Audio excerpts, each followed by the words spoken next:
Shalom. Let's give all praises, fear, all honors, all glory to Yahweh, Ba'ashim, Yahushai, Ba'ashim, Rukakwadash. And shalom to the true believers, the true elect, the true warriors, the elect 144,000. Lord willing, this is edifying. And I want to go into the story of Samson in Judges 15. Actually, let me start at Judges 16. It reads, Then went Samson to Gaza, and saw there an harlot, and went in unto her. And it was told the Gazites, saying, Samson is come hither. And they compassed him in, and laid wait for him all night in the gate of the city, and were quiet all the night, saying, In the morning, when it is day, we shall kill him. And Samson lay till midnight, and arose at midnight, and took the doors of the gate of the city, and the two posts, and went away with them, bar and all, and put them upon his shoulders, and carried them up to the top of an hill that is before Hebron. Now, before I continue to the point, Samson, right, he had already killed, thousands of the Philistines through very wise and techniques that was given to him through the Lord, right? So the Philistines, they're trying to kill Samson because Samson has power. He's killing thousands of the Philistines, and yet they can't come too close to killing him. Now, the point I want to get at is how Samson, he tells the secret to the heathen woman, the Philistine woman that he fell in love with. And you can sleep with the heathen women, but the thing is, you gotta understand that this truth is not for them. If you share your knowledge of Yahushai, they're gonna take that and try to use that against you and try to pull you away from the Lord. This is only for Israel. And even when you share with Israel, you gotta make sure that they are worthy to receive this. Judges 16 and verse 4. And it came to pass afterward that he loved a woman in the valley of Sorek, whose name was Delilah. And the lords of the Philistines came up unto her, and said unto her, Entice him, and see wherein his great strength lieth, and by what means we may prevail against him, that we may bind him to afflict him, and we will give thee every one of us 1,100 pieces of silver. So just like today, because when you look into that word woman, right? In this case, yeah, it was a woman named Delilah from the Philistines, but there's also false doctrines that are trying to entice us. Just like in the world, they tell you, oh, everybody should come together and love one another and accept everyone as they are. Those are enticing words that are not truth. They're enchantments. Although they might sound sweet like butter, they're wicked and they bring you unto death. Judges 16 and verse 6. And Delilah said to Samson, Tell me, I pray thee, wherein thy great strength lieth, and wherewith thou mightest be bound to afflict thee. And Samson said unto her, If thou bind me with 7 green withs that were never dried, then shall I be weak, and be as another man. Then the lords of the Philistines brought up to her 7 green withs, which had not been dried, and she bound him with them. Now there were men lying in wait abiding with her in the chamber. And she said unto him, The Philistines be upon thee, Samson. And he broke the withs as a thread of tow is broken when it toucheth the fire. So his strength was not known. Just like they don't know. Look, see, the Philistines, they don't know Yahushua. They don't know the power that Yahushua is giving us. So they're trying to seek our strength in order to take it away from us, and that's what these camps are doing. They're seeking your salvation. They're seeking your strength, so that they can keep you away from it through enticing words and enchantments. This is Judges 16 and verse 10. And Delilah said unto Samson, Behold, thou hast mocked me, and told me lies. Now tell me, I pray thee, wherewith thou mightest be bound. And he said unto her, If thou bind me fast with new ropes, and that never were occupied, then shall I be weak, and be as another man.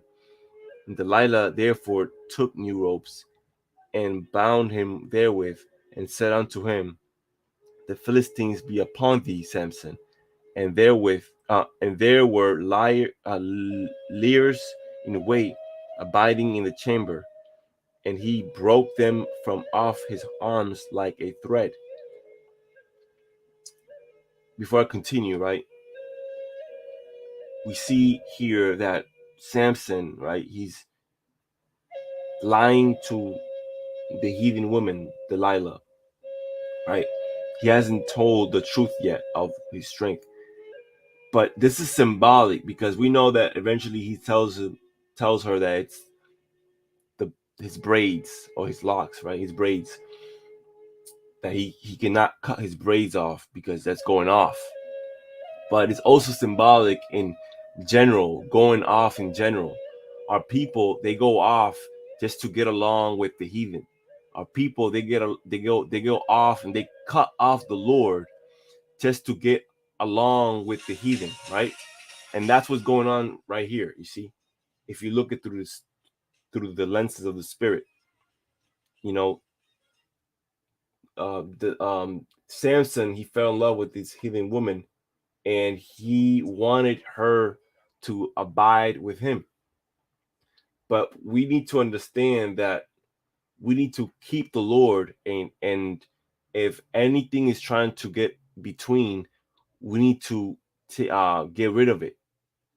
We gotta pluck it out. We gotta, depart from it. Whether it's a woman, money, a job, whatever it is, don't let it come between you and the Lord. And as soon as you see their first intentions, depart from that. Depart from them. Judges 16 and verse 13. And Delilah said unto Samson, Hitherto thou hast mocked me, and told me lies. And tell me wherewith thou mightest be bound. And he said unto her, If thou weavest the 7 locks of my head with the web. And she fastened it with the pin, and said unto him, The Philistines be upon thee, Samson. And he awaked out of his sleep, and went away with the pin of the beam, and with the web. And she said unto him, How canst thou say, I love thee? Right. Look how deceitful, or the sweet words, and that she's trying to trap Samson with. This is verse Judges 16:15. And she said unto him, How canst thou say, I love thee, when thine heart is not with me? See that? Yeah, because our heart is with Yahweh Bashim Yahushai. And it's gonna stay like that. we're not giving our heart to anything of the world. Thou hast mocked me these 3 times, and hast not told me wherein thy great strength lieth. And it came to pass, when she pressed him daily with her words, and urged him, so that his soul was vexed unto death. You see that? That's sorcery right there. Let me read it again. Judges 16 and 16. Because that's what these false prophets are doing today. And it came to pass, when she pressed him daily with her words, and urged him, so that his soul was vexed unto death. So these false prophets, right, they urge you to give them double honors. They urge you to give your strength unto them.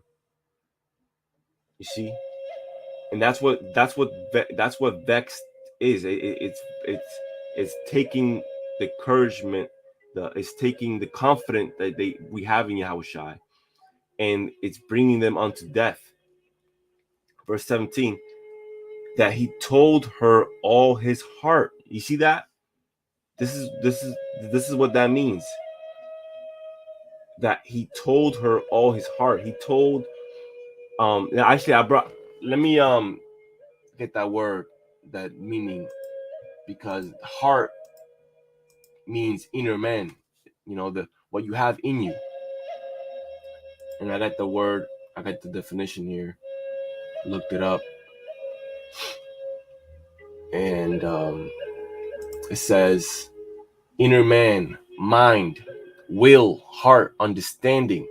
So this is what Samson gave unto the Philistines, that woman, through the enticing words, and he gave the understanding unto the heathen woman. He gave that the secret of Yahushua, the things that you're not supposed to throw onto the dogs, because they're not gonna see the value of it, and they're gonna kill you.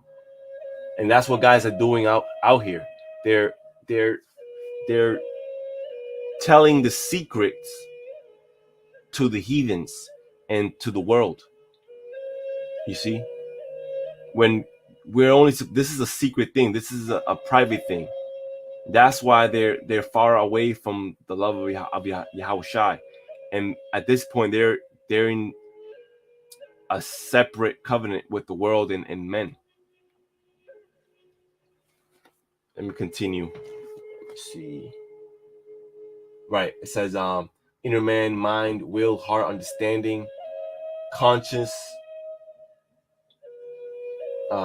courage, passion, reflection, memory, knowledge, determination, will.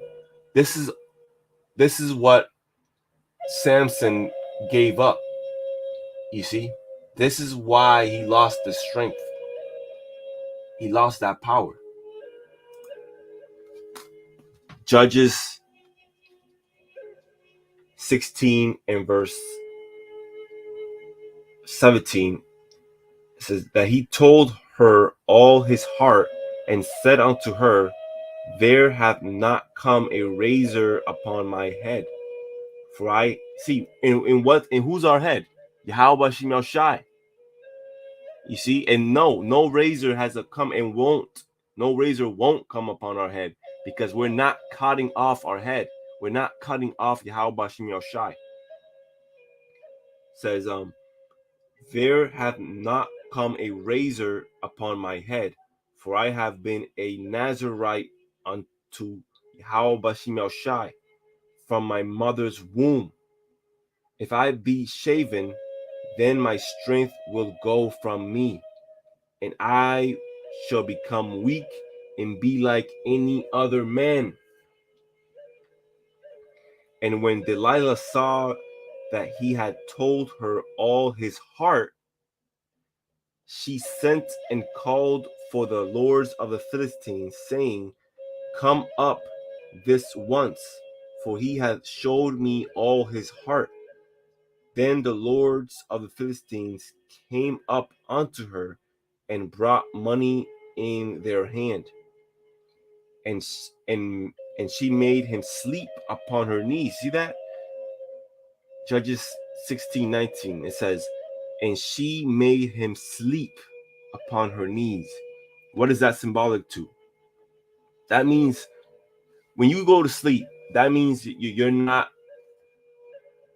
vigilant. You're not no longer a seer. You're not watching.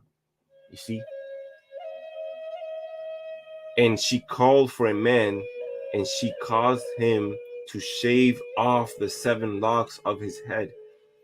And she began to afflict him, and his strength went from him. And she said, the Philistines be upon thee, Samson. So you're not supposed to trust your enemies. You're not supposed to give in to your enemies. You're not supposed to tell the secrets to your enemies and give yourself and and bring your guard down. Verse 20, and she said, the Philistines be upon thee, Samson. And he awoke out of his sleep and said, I will go out as at other times before thee and shake myself. And he wist not, or he did not know, that the Lord was departed from him. But the Philistines took him and put out his eyes and brought him down to Gaza and bound him with the fetters of brass, and he did grind in the prison house. Howbeit the hair of his head began to grow again after he was shaven. Verse 23. Let me get a side note for that precept. It says Samson's focus is primarily upon his lusts, right? The lusts of the woman, you see, the lust of the flesh. Now, again, it's not wicked. You can lay with any woman as long as they're single. But the thing is, don't give into the women, and that's what this world promotes. Don't give into the lust, and don't give into any doctrines of men. Don't give into any strange thing. You can only give into Yahweh Shai. If you give yourself unto anything else, then you're not with Yahweh Shai. And that's why he lost his strength. And the same thing is happening with a lot of men of our nation that are in these camps. They had cut off Yahweh Shai and given themselves unto respective persons and lust of being looked at in the camera and followed and accepted of men, accepted in camps. We're not looking for that. We have what we need. It's Yahweh Bashim Shai and the secret wisdom that he has given us. It says Samson's focus is primarily upon his lust, and he was lulled himself, and he has lulled himself into thinking he is invincible, giving into Delilah's vexing. Samson tells her that if his hair is shaved, or his head, he will lose his strength. Like Israel, Samson chases after, right? Like Israel, like 2/3 of our people, Samson chases after other lovers. And and that means that you're leaving off your first love, which is Yahweh Bashim El Shai, the Heavenly Father and the Son. Because we've been chosen from the womb. We've been Nazarites from the womb, and that Nazarite. Let me get that definition from Nazarite. It's heavy.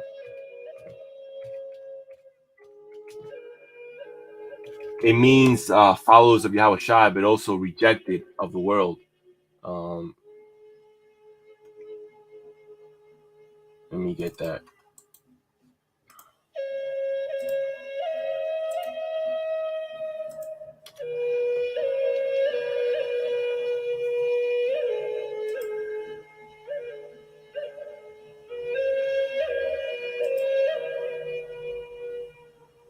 All right, got it right here. Strong's H 5139. Nazir. Nazir. Right, consecrated or devoted to one, untrimmed. So untrimmed, right? You didn't cut off Yahushai from your life. Let me see here.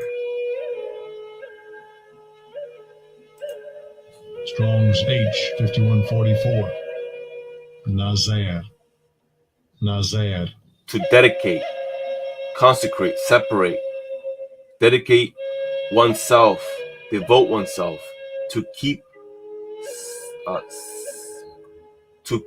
sacredly separate, to keep sacredly separate. So we are sacredly separated from the world. That's what it means to be a Nazarite. And Yahushai was a Nazarene, right? So we have to be the same. This is Judges. Actually, let me continue the side note. It says, like Israel, Samson chases after other lovers, taking Yahweh Shemashai's grace as license for any sin that pleases him. And that's where he went off. So let me continue reading Judges 16, verse 23. Then the lords of the Philistines gathered them together for to offer a great sacrifice unto Dagon their God, and to rejoice, for they said, our God had delivered Samson, our enemy, into our hand. And ultimately it was the Lord, Yahweh Shemashai, that delivered him, because he needed to pay for what he did. But Samson repented afterward. He repented, right? And he wanted his power back, and he got his power back because he wanted his power back to avenge himself and kill all the Philistines and free our people. See, he didn't want his power back for a selfish reason, but he laid down his life for his brothers, just like Yahushai did. And that's the ultimate act of love. Judges 16 and verse 24. And when the people saw him, they praised. Let me just jump down to the point here and finish it off here. Judges 16. Let me see. Right, Judges 16 and verse 25. And it came to pass when their hearts were merry. Right, these are the Philistines celebrating because they invited basically all the rules of the Philistines to make a mock of Samson and to kill him. Verse 25. And it came to pass when their hearts were merry that they said, call for Samson that he may make us sport. And they called for Samson out of the prison house, and he made them sport, and they set him between the pillars. And Samson said unto the lad that held him by the hand, suffer me that I may feel the pillars whereupon the house standeth, that I may lean upon them. Now the house was full of men and women, and all the lords of the Philistines were there. And there were upon the roof 3,000 men and women, and beheld while Samson made sport. And Samson called unto the Lord and said, O Lord, power, Yahweh Shemashai, remember me, I pray thee, and strengthen me, I pray thee, only this once, O power, that I may be at once avenged of the Philistines for my 2 eyes. And Samson took hold of the 2 middle pillars upon which the house stood, and on which it was borne up. Now, before I continue, it says he wanted avenged of the Philistines for my 2 eyes, meaning that, yeah, he was blind at that point, not just carnally, but also spiritually. He was blind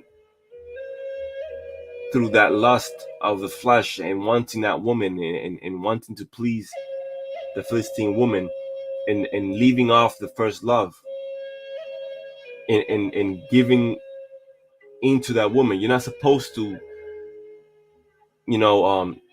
tell your secrets. A secret is a secret. You're supposed to stay, like brothers say, stay Clark Kent mode, and only give these treasures unto the ones that really deserve it, and destined to have.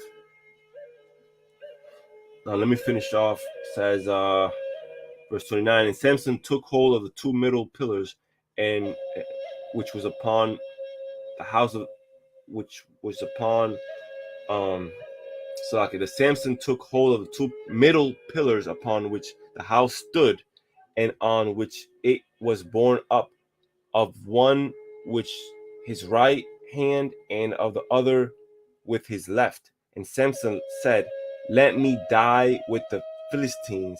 And he bowed himself with all his might, and the house fell upon the Lord's and upon all the people that were therein.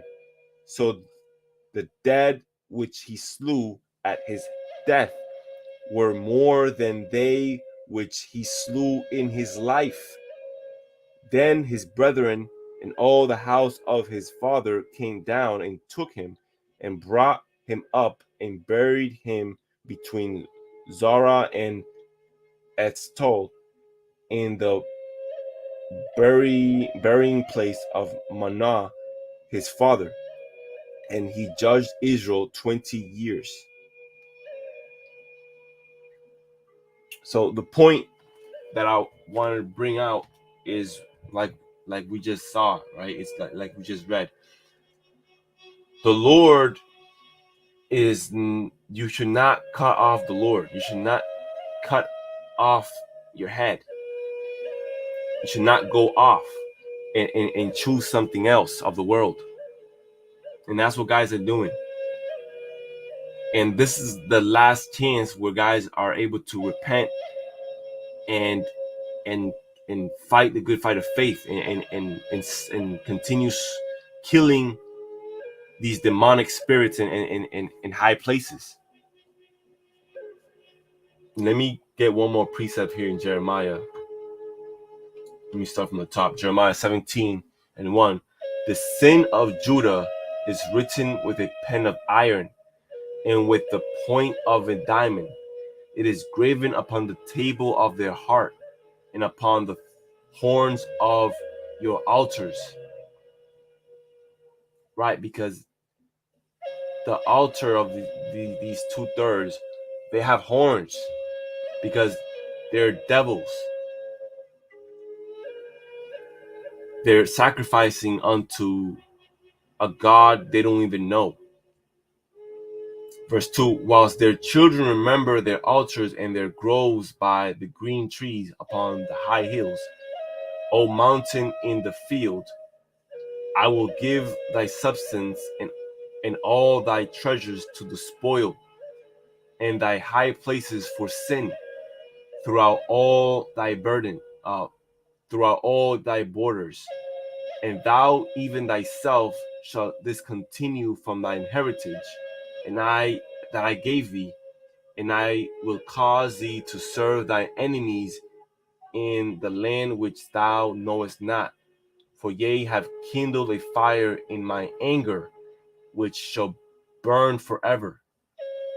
This saith the Lord, cursed be the man that trusteth in man. There it is. Cursed be the man that trusteth in man, and maketh flesh his arm, and whose heart departed from the Lord. For he shall be like the heath that is in the desert, and shall not see when good cometh, but shall inhabit the parched places in the wilderness, in a salt land and not inhabited. Verse 7. Blessed is the man that trusteth in the Lord, and whose hope the Lord is. For he shall be as a tree planted by the waters, that spreadeth out her roots by the river, and shall not see when heat cometh, for her leaf shall be green. For her leaf shall be green, and shall not be careful in the year of drought, neither shall cease from yielding fruit. Right? We're not ceasing from yielding fruit, and we're not being careful in the year of drought. And this is the drought. This is the famine. And we're not careful. We're not afraid. Like guys are doing, stacking up food and shit. We're not doing none of that stuff because the Lord is giving us food abundantly in the spirit. And that's why we're yielding fruit. Verse 9, the heart is deceitful above all things and desperately wicked. Who can know it? I, the Lord, search the heart. I try the reins, even to give every man according to his ways and according to the fruit of his doings. As the partridge sitteth on eggs and hatcheth them not, so he that getteth riches, and not by right, shall leave them in the midst of his days, and at his end shall be a fool. A glorious high throne from the beginning is the place of our sanctuary. O Lord, the hope of Israel, all that forsake thee shall be ashamed, and they that depart from me shall be written in the earth, because they have forsaken the Lord, the fountain of living waters. So it says again, they that depart from me shall be written in the earth, right? So instead of being written in the book of life, they're being written in the earth, meaning that they're going to go back onto to the where they come from, the earth. It's symbolic to that bundle of tears, because the kingdom is symbolic to the barn of Yahushai. So if you're not being written in the book of life and being separated and brought into the barn of Yahushai, then you're being left out in the world. Verse 14, heal me, O Lord, and I shall be healed. Save me, and I shall be saved, for thou art my praise. Behold, they say unto me, where is the word of the Lord? Let it come now. As for me, I have not hastened from being a pastor to follow thee, neither have I desired the woeful day. Thou knowest that which came out of my lips was right before thee. Be not a terror unto me. Thou art my hope in the day of evil. Let them be confounded that persecute me, but let not me be confounded. Let them be dismayed, but let not me be dismayed. Bring upon them the day of evil, and destroy them with double destruction.